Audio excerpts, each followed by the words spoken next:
শোভাযাত্রায় পরা যাবে না মুখোশ, শব্দদূষণ হয় এমন বাঁশি বাজানো নিষেধ।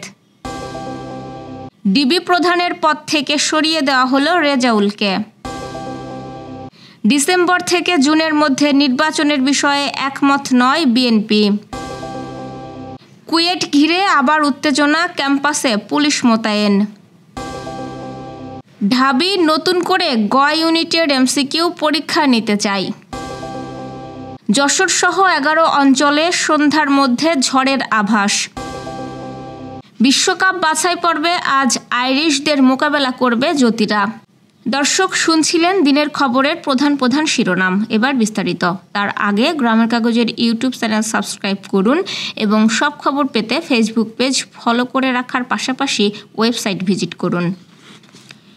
নববর্ষের শোভাযাত্রায় মুখোশ পরে আসা যাবে না বলে জানিয়েছেন ডিএমপি কমিশনার শেখ মোহাম্মদ সাজ্জাদ আলী। একই সঙ্গে শব্দদূষণ হয় এমন বাঁশি বাজানো যাবে না বলে জানিয়েছেন তিনি। রোববার এক সংবাদ সম্মেলনে এসব কথা বলেন ডিএমপি কমিশনার।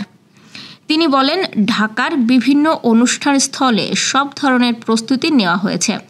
এবছর আরও বাড়তি উৎসাহ উদ্দীপনার সঙ্গে পহেলা বৈশাখ উদযাপিত হবে।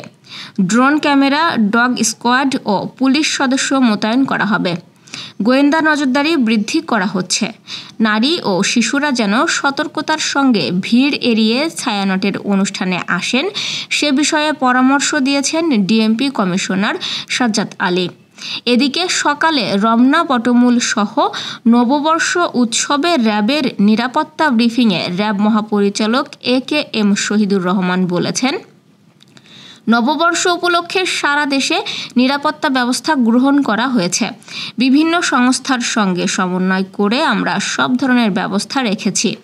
আশা করি উৎসবটি সুন্দরভাবে সম্পন্ন হবে। শহীদুর রহমান বলেন, নববর্ষের উৎসবকে কেন্দ্র করে ইভটিজিং যাতে না হয় সেজন্য সতর্ক ব্যবস্থা রাখা হয়েছে। ঢাকা মহানগর পুলিশের গোয়েন্দা বিভাগের প্রধানের পদ থেকে রেজাউল করিম মল্লিককে সরিয়ে দেওয়া হয়েছে। শনিবার ডিএমপির কমিশনারের কার্যালয়ের এক আদেশে এই সিদ্ধান্তের কথা জানানো হয়। দিন কয়েক আগে মডেল মেঘনা আলমকে আটক করে ডিএমপির ডিবি। পরে বিশেষ ক্ষমতা আইনে তাকে 30 দিনের আটক আদেশ দিয়ে কারাগারে পাঠানো হয়। গত বৃহস্পতিবার রাত 10টার দিকে ঢাকার চিফ মেট্রোপলিটন ম্যাজিস্ট্রেট CMM আদালতের মাধ্যমে তাকে কারাগারে পাঠায় পুলিশ। মেঘনা আলমকে যে প্রক্রিয়ায় গ্রেফতার করা হয়েছে তা সঠিক হয়নি বলে রোববার এক সংবাদ সম্মেলনে মন্তব্য করেছেন আইন উপদেষ্টা আসিফ নজরুল। রেজাউলকে ডিবি প্রধানের পদ থেকে সরিয়ে দেওয়ার আদেশ সই করেছেন ডিএমপির কমিশনার শেখ সাজ্জাদ আলী। আদেশে বলা হয়, ডিএমপির অতিরিক্ত কমিশনার গোয়েন্দা রেজাউল করিম মল্লিককে ডিএমপির সদর দপ্তরে সংযুক্ত করা হয়েছে। গত 1 সেপ্টেম্বর ডিএমপির ডিবির প্রধানের দায়িত্ব পেয়েছিলেন অতিরিক্ত পুলিশ কমিশনার রেজাউল। আগামী ডিসেম্বর থেকে জুন মাসের মধ্যে জাতীয় নির্বাচন করতে সংস্কার কার্যক্রম এগিয়ে নেওয়ার তাগিদ দিয়েছেন প্রধান উপদেষ্টা এবং জাতীয় ঐকমত্য কমিশনের চেয়ারম্যান অধ্যাপক মোহাম্মদ ইউনূস। ঐকমত্য কমিশনের 2 সদস্যের সঙ্গে বৈঠকে তিনি এই তাগিদ দেন। শনিবার বিকেলে প্রধান উপদেষ্টার সরকারি বাসভবন যমুনায় এই বৈঠক হয়। বৈঠকের পর রাত 8টার দিকে প্রধান উপদেষ্টার প্রেস উইং থেকে জানানো হয়, ডিসেম্বরের মধ্যে নির্বাচন আয়োজনে সংস্কার কার্যক্রম দ্রুত এগিয়ে নিতে প্রধান উপদেষ্টা তাগাদা দিয়েছেন। তবে রাত 9:15টার পর বিজ্ঞপ্তি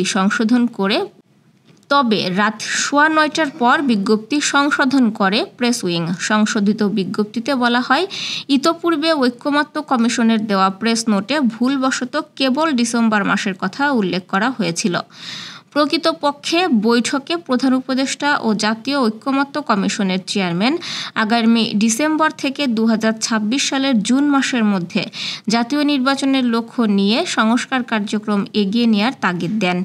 তবে আগামী ডিসেম্বর থেকে জুনের মধ্যে জাতীয় সংসদ নির্বাচন অনুষ্ঠানের লক্ষ্যে প্রধান উপদেষ্টা জাতীয় ঐকমত্য কমিশনকে সংস্কার কার্যক্রম দ্রুত এগিয়ে নেওয়ার যে তাগিদ দিয়েছেন তার সঙ্গে একমত নয় বিএনপি।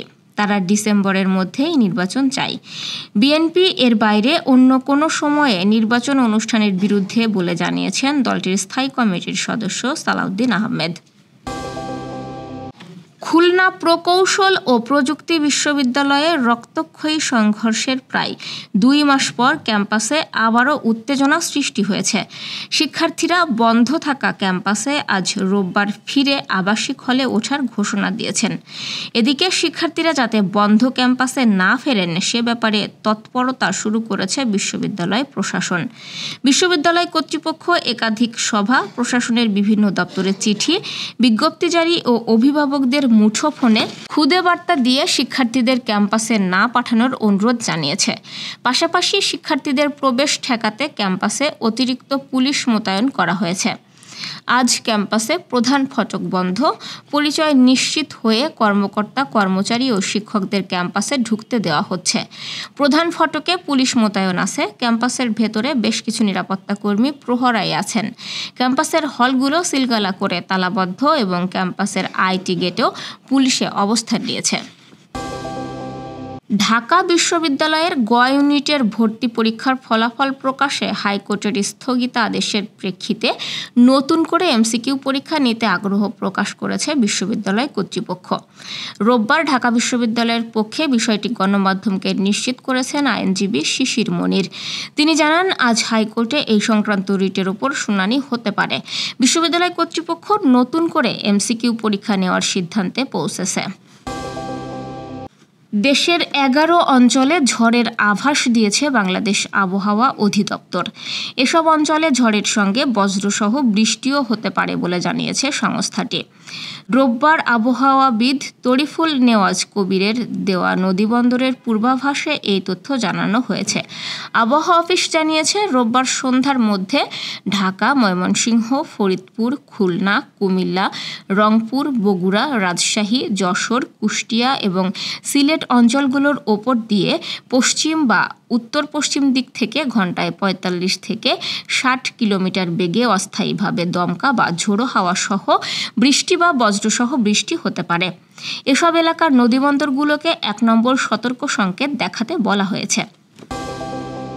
আইসিসি নারী বিশ্বকাপ বাছাই পর্বে নিজেদের দ্বিতীয় ম্যাচে আয়ারল্যান্ডের বিপক্ষে মাঠে নামবে বাংলাদেশ। রোববার লাহোরের গাদ্দাফি স্টেডিয়ামে বাংলাদেশ সময় বিকাল 3টায় শুরু হবে ম্যাচটি। নিজেদের প্রথম ম্যাচে থাইল্যান্ডের বিপক্ষে 178 রানের বিশাল জয় দিয়ে আসর শুরু করে বাংলাদেশ। তাই আইরিশদের বিপক্ষে অনেকটা আত্মবিশ্বাসী হয়েই মাঠে নামবে লাল সবুজের প্রতিনিধিরা। দর্শক, এই ছিল দুপুরের আয়োজন। এতক্ষণ সাথে থাকার জন্য ধন্যবাদ।